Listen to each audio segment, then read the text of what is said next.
Welcome to Basic Constructs of Programming. See, there are three types of programming constructs: sequential, selection, then looping. Sequential constructs means where in the program the executable statements are executed one after another from beginning to the end. Look at this flowchart. The first task is executed first, then the program moves to the next statement, then the program moves to the next statement. Like that, each executable statements, they are executed one after another till it reaches the end. Look at this small flowchart which makes you understand the sequential construct. Here in this flowchart we are getting two inputs A and B from the user. After getting A and B is added and the result is stored in a variable called sum. Now this sum is printed on the screen. The program stops. Here there are 1, 2, 3, 4, 5 executable statements which are executing one after another. This is what we call the sequential construct. Look at this small C program which illustrates the sequential construct. This is a small program which is getting two inputs A and B and adding and storing that result in a variable called C, and it is printing the result on the screen. Here this program is including two header files: standard input output header file which is necessary for carrying input and output process. Then this is conio.h which is necessary to execute the function like clear screen, what we call CLR is CR, then the getch. Now the first statement after the open flower bracket is called as the declaration part of the program. Here A, B, C are declared as integers. It means that A, B, C can hold the integer value which is given by the user. Integer value means those are the numbers without a decimal point. This is an output statement which prints a message on the screen that enter the two numbers. When two values are entered, two integer values are entered, those two values are stored in A and B respectively. The %d and %d, these two are the control strings which indicates that what the value you are getting are nothing but the integers. Now A and B is added. Now the result is stored in C. Now this output statement print the result on the screen. The program stops. Here all these executable statements 1, 2, 3, 4, 5, 6, 7, these are executed in an order, that is from top to the bottom. That means that one by one. This is what we call the sequential construct. Coming to the selection construct or the conditional statements. In some circumstances, we have to take a decision based on checking the condition whether it is true or false. Look at this flowchart. This is a flowchart which indicates the if-else condition, and this is called a simple if statement. Here this is a condition, test condition. When this condition gets true, then the program moves in this direction. Then the statements in this box are gets executed. If this condition is false, then the program moves in this direction. Then there is another box which contains executable statements. Then this will be executed. Like there is a two way that when a condition is true, there is a one way. When the condition is false, there is another way. Now this is what we call the decision making. By looking the status of this condition, we are taking the decision whether to execute this or whether to execute that. This is what we call the selection construct. Look at this simple if statement. When this condition is true, then the statements in this box are executed. Look at this direction. When this condition is true, the program moves here. Then these statements are executed. Then the program moves to the next stage. When the condition gets false, we have not given any chance to execute particular statement. Only simply the program moves to the next stage. This is called a simple if statement. Now take an example of the small flow chart which illustrates the decision making concept. When there is a raining condition, then the wipers on the car should be in the on position. That we can say that it is true. When there is no raining, the wipers on the car will be in the off position. This is a simple decision making statement which makes you understand how it works.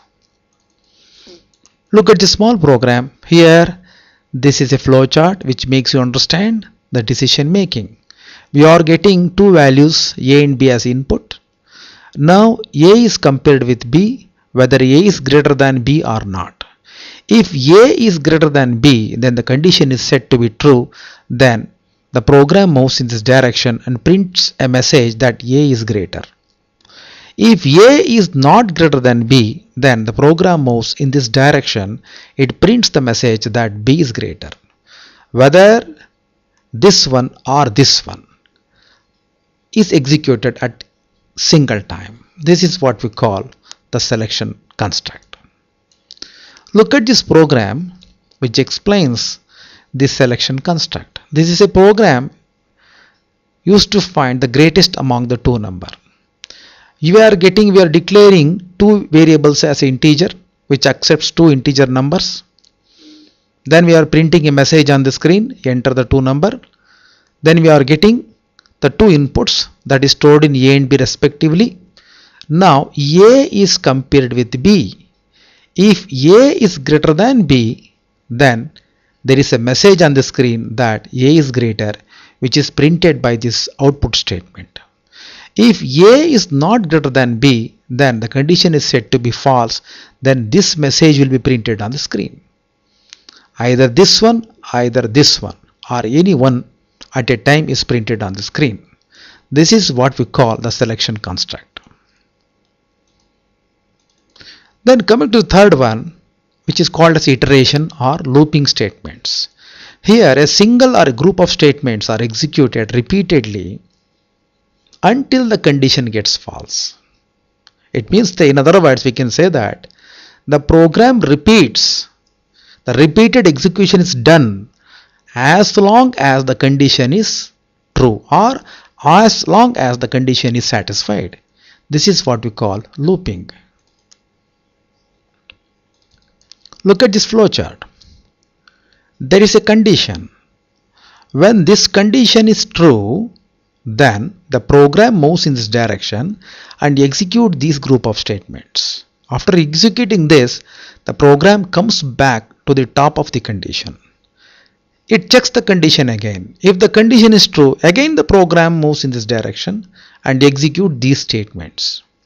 Again it comes to the top of the condition. Like that, as long as this condition is true, the program goes on executing these group of statements again and again in this direction.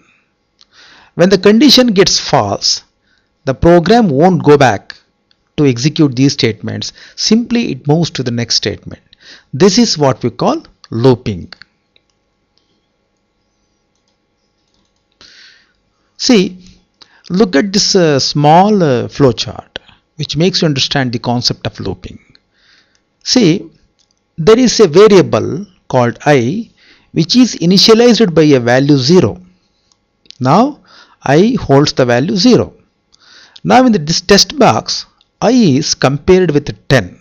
Means if I is less than 10, then we say that the condition is true. Now since I is equal to 0, now the condition is 0 less than 10. The condition is true because 0 is less than 10. It is true. Then we are going to print the value of I as 0. Value of I is 0. After printing I value on the screen as 0, then the program moves to the next stage. There is an incrementing statement that I value will be incremented by 1. Since the starting value is 0, I is equal to I plus 1 means I is equal to 0 plus 1. Then I value will be incremented to 1 from 0. After I is incremented to 1, the program moves back to the test condition. Again the same condition is tested again. Now the current value of I is 1. 1 is less than 10. Again the condition is true. Then the program prints the value of I, that is that is 1. Again I value is incremented to 1 plus 1, then I value currently now it is 2. Again after getting I value as 2, the program moves back to the top of the condition. Again this test condition is tested, that is 2 less than 10. Yes, 2 is less than 10, again it is true. Then the program is going to print the value of I as 2. Then I will be incremented to 3. Again it moves to the top of the condition. Again this test condition is tested, 3 less than 10. Again the condition is true, we will print 3 on the screen. Then I will be incremented to 4. Like that, each time this print statement goes on printing the I values, that 4, 5, 6, 7, 8, 9. When I reaches 9, 9 less than 10, it is true, and we will print 9 on the screen. Then 9 will be incremented to 10. When I gets the value of 10, the program comes back to the top of the test condition. Now the test is 10 is less than 10 or not. See, 10 is equal to 10 but not less than 10, hence the condition is false.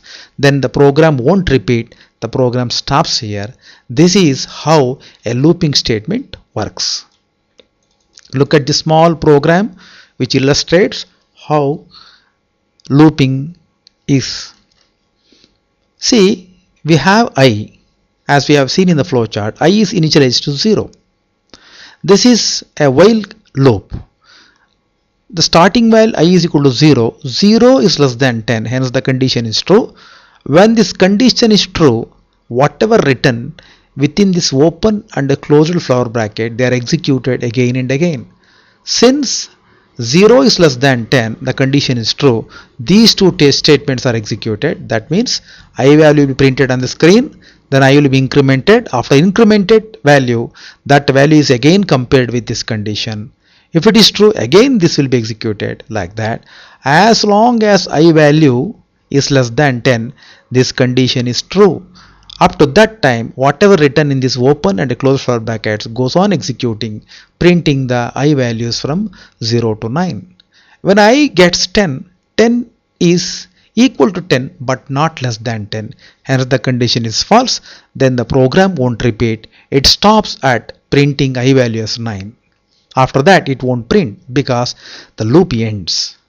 This is how the looping is executed. Anyhow, thank you.